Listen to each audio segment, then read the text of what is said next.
యాక్చువల్గా నేను first యాక్సెంచర్లో work చేశాను 2 years. సో అది ఎందుకు వదిలేసానంటే స్కిల్ ఇంప్రూవ్మెంట్ లేదు.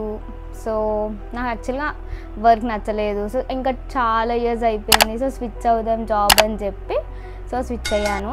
అండ్ నేను పర్టికులర్గా కోర్స్ తీసుకొని కొన్ని డేస్ గ్యాప్ ఇచ్చి అన్నీ అలా అనుకొని గ్యాప్ తీసుకొని ఒక 1 month అలా రెస్ట్ తీసుకొని ప్రశాంతంగా తర్వాత నేను ఫ్రంట్ ఎండ్ డెవలప్మెంట్ నేర్చుకున్నాను అనమాట. కోర్స్ తీసుకున్నా. ఇక్కడ అంటే 10,000 Coders అని ఇన్స్టిట్యూట్ ఉంది KPHPలో. సో అక్కడ నేను కోచింగ్ తీసుకున్నా.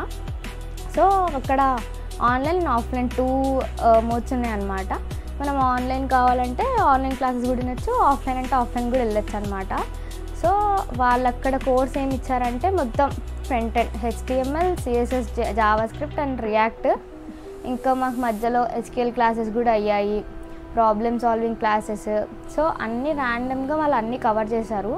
సో ఫస్ట్ 1 month ఏంటంటే HTML, CSS కవర్ చేశారు. సో అది అయిపోయాక బూట్ స్ట్రాప్ కూడా చెప్పారు. అదొక 2-3 daysలో కంప్లీట్ అయిపోతుంది. అండ్ దాని తర్వాత ఆ 2 వాటికి సంబంధించిన ప్రాజెక్ట్ ఇచ్చాక అది కంప్లీట్ అయ్యాక దాని రివ్యూ చేస్తారు. ఆఫ్టర్ దట్ జావాస్క్రిప్ట్ క్లాసెస్ అయ్యాయి. అదొక 1.5 month అయింది. మనకి మొత్తం కంప్లీట్గా అర్థమయ్యే వరకు వాళ్ళు చెప్తారు. అండ్ దాని తర్వాత జావాస్క్రిప్ట్ అయిపోయాక దానికి సంబంధించిన ప్రాజెక్ట్ ఇచ్చారు. అది అయిపోయాక సేమ్ మళ్ళీ ప్రాజెక్ట్ ఇచ్చి రివ్యూ అయిపోయి అండ్ మెయిన్గా మొత్తం మార్క్స్ అన్నీ క్లియర్ అయిపోయాకనే వాళ్ళు ఓకే వీళ్ళు ఎలిజిబుల్, వాళ్ళకి నెక్స్ట్ అది అర్థం అవుతుంది అని అనుకున్నాక నెక్స్ట్ ఇంకా తర్వాత రియాక్ట్ చేసి చెప్పారు. రియాక్ట్ కూడా ఆల్మోస్ట్ 1 month అలా అయిపోయింది. దాని తర్వాత రీడెక్స్ కూడా చెప్పారు 3 days. సో ఈ జావాస్క్రిప్ట్ స్టార్ట్ అయినప్పుడే మాకు ప్యారలల్గా ప్రాబ్లమ్ సాల్వింగ్ ఇంకా SQL క్లాస్ కూడా అవుతుండే. సో నేను వాళ్ళ నెంబర్ నేను డిస్క్రిప్షన్లో పెడతాను అండ్ డిస్ప్లే చేస్తాను. సో ద బెస్ట్ ఇన్స్టిట్యూట్ అంటే ఆన్లైన్ వాళ్ళకు కూడా వాళ్ళు కరెక్ట్గా అంటే వీళ్ళకి కూడా కరెక్ట్గా ఎడ్యుకేషన్ అంటే అర్థమయ్యే వరకు కరెక్ట్గా అన్నీ చెప్తారనమాట వాళ్ళు.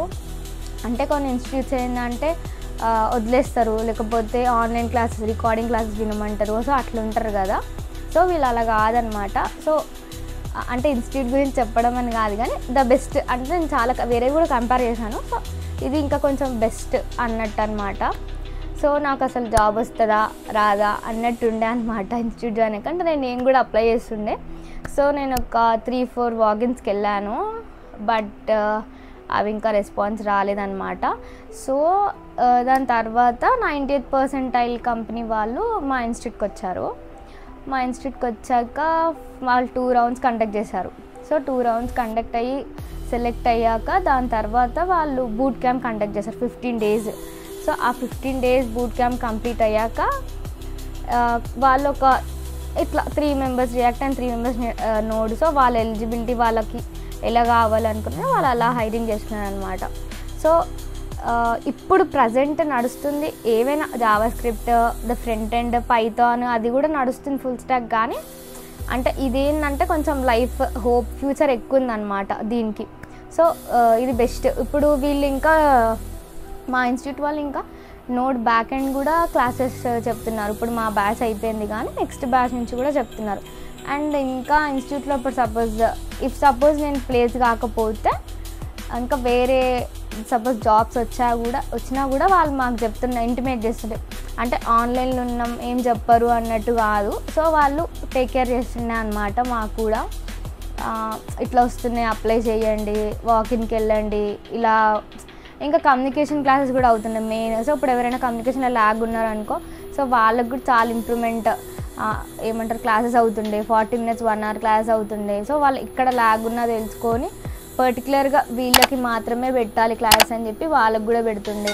సో ఆఫ్టర్ 7 months తర్వాత నేను ప్లేస్ అయ్యా అనమాట. అండ్ ఇంకేంటి అండ్ బేసిక్గా ఇప్పుడు వాళ్ళకి మనం కాల్ చేస్తే వాళ్ళే మొత్తం గైడెన్స్ ఇస్తారు, ఎట్లా ఉంటాయి క్లాసెస్, ఎట్లా స్టార్ట్ అవుతాయి, ఏ బ్యాచ్కి స్టార్ట్ అవుతాయి అన్నీ అని చెప్పి. అండ్ సో ఈజీగా అయితే జాబ్ రాలే. సో 7 months కష్టపడి అండ్ ఇప్పుడు కూడా జాబ్ వచ్చాక అని అంటే కూడా దాని తర్వాత కూడా మనం చాలా నేర్చుకోవాలన్నమాట. చాలా నేర్చుకుంటాం యాక్చువల్గా. ఎందుకంటే నేను నేర్చుకుని రియాక్ట్ జేఎస్, కానీ ఇప్పుడున్న ప్రాజెక్ట్ రియాక్ట్ నేటివ్. సో కొంచెం డిఫరెన్స్ ఉంటుంది, కానీ మనం అర్థం చేసుకుంటే దట్ విల్ బీ ఈజీ అనమాట. అండ్ సో బేసిక్గా అయితే అన్ని టైప్స్ అంటే SQL ప్రాబ్లమ్ సాల్వింగ్ కూడా చెప్పారు వేరే ఇన్స్టిట్యూట్స్లో, కానీ మా ఇన్స్టిట్యూట్లో 10,000 కోడర్స్లో అయితే చెప్తుండే. సో ఇలా మొత్తం 7 months టైం ల్యాబ్స్ ఇలా అయిపోయిందనమాట. సో నేను నవంబర్లో వదిలేసా జాబ్. సో December 5th నుంచి స్టార్ట్ అవుతే నేను ఇప్పుడు July 26th జాబ్ వచ్చింది. సో ఇన్ని మంత్స్ కష్టపడితే వచ్చిందనమాట. సో ఇప్పుడు మనం కాన్స్టాంట్గా ఒక్కటే ఉంది, okay will get the job అని చెప్పి కాన్సన్ట్రేషన్తో దానిపైనే ఫోకస్ చేసి ఉంటే షూర్గా వస్తుంది. దట్స్ ఇట్, అంతే. ఇంకేంటంటే ఇప్పుడు చాలామంది జావా స్క్రిప్ట్ రాగానే అమ్మ చాలా కష్టం ఉంది వదిలేద్దాం అన్నట్టు అనుకుంటారు. బట్ ఏంటంటే మనం క్లాసెస్ ఇప్పుడు అర్థం కాకపోయినా మళ్ళీ వాళ్ళు ఏదైనా అండ్ సెషన్స్ కూడా కండక్ట్ చేస్తున్నారు అర్థం కానీ వాళ్ళకి, ప్రాక్టీస్ సెషన్లో డౌట్స్ క్లియర్ చేయడం అలా కూడా చేస్తుండే. సో వాళ్ళు మాత్రం డౌట్స్ అయితే క్లియర్ చేస్తారు, మనం అప్ టు మార్క్ ఉంటే వాళ్ళు పుషప్ చేస్తారనమాట. సో ఇలా నేను 10,000 కోడర్స్లో కోచింగ్ తీసుకున్నా అండ్ నాకు ఇలా జాబ్ వచ్చిందనమాట. సో అంటే నేను ఈ వ్లాగ్ ఎందుకు చేస్తున్నా అంటే ఇప్పుడు వేరే వాళ్ళకి కూడా యూజ్ అవుతుంది. ఇప్పుడు బీటెక్ చేసిన వాళ్ళు కూడా అంటే వాళ్ళకి ఆల్రెడీ కొన్ని తెలిసి ఉంటాయి. సో ఇప్పుడు ఈ కోర్స్ నేర్చుకునే వాళ్ళు ఇంకా కొంచెం నాలెడ్జ్ ఎక్కువ వస్తుంది అనమాట. అండ్ డిగ్రీ ఇప్పుడు చేసి నెక్స్ట్ ఏం చేయాలో అర్థం కాని వాళ్ళకు కూడా, అంటే ఇప్పుడు బేసికల్గా ఏ బ్యాక్గ్రౌండ్ వాళ్ళైనా వెళ్ళినా కూడా వాళ్ళకి అర్థమయ్యే వరకు వాళ్ళు స్క్రాచ్ నుంచి మొత్తం ఎక్స్ప్లెయిన్ చేస్తారు మనకి. సో ఈజీ క్లియర్గా అర్థమవుతుంది ఎవరికైనా. సో ఇప్పుడు ఈ బ్యాక్గ్రౌండ్ వాళ్ళే కంప్యూటర్ బ్యాక్గ్రౌండ్ వల్ల తీసుకోవాలి అని అట్లేం లేదు. సో ఏ బ్యాక్గ్రౌండ్ వాళ్ళైనా తీసుకోవచ్చు అనమాట. అంటే వాళ్ళు పుషప్ చేస్తారు మనకు, అలా బూస్టప్ చేస్తారు మన మైండ్ని. అండ్ సో అంటే యూజ్ అవుతుంది, ఏం కోచింగ్ తీసుకోవాలి, మేము ఏం చేయాలి నెక్స్ట్ అన్న వాళ్ళకి, కన్ఫ్యూజన్లో ఉన్న వాళ్ళకి సో నేను చెప్దాం అట్లా అన్నట్టు. సో నేను ఈ వ్లాగ్ తీద్దామని చెప్పి సో చెప్తున్నా. అండ్ అంటే మెయిన్గా ఇంకా నేను ఇదే ఎందుకు తీసుకున్నా అంటే రియాక్ట్ పైన ఎక్కువ జాబ్స్ అయినా నెక్స్ట్ ఫ్యూచర్ బాగుందన్నమాట దానిపైన. సో అందుకు నేను ఈ పాత్ చూస్ చేసుకున్నాను అనమాట. అండ్ నేను 10,000 కోడర్స్ వాళ్ళని కాంటాక్ట్ ఇన్ఫర్మేషన్ అండ్ ఎవ్రీథింగ్, అక్కడ ఇన్స్టిట్యూట్ ఎక్కడ ఉంది, KPHBలో ఉంది. సో అదంతా మెన్షన్ చేస్తాను. మీకు ఎవరికైనా కావాలనుకుంటే వాళ్ళని కాంటాక్ట్ అవ్వచ్చు. And my suggestion is that is the best institute అనమాట. So here ends the vlog. So don't forget to subscribe to my channel. Love you guys. Bye.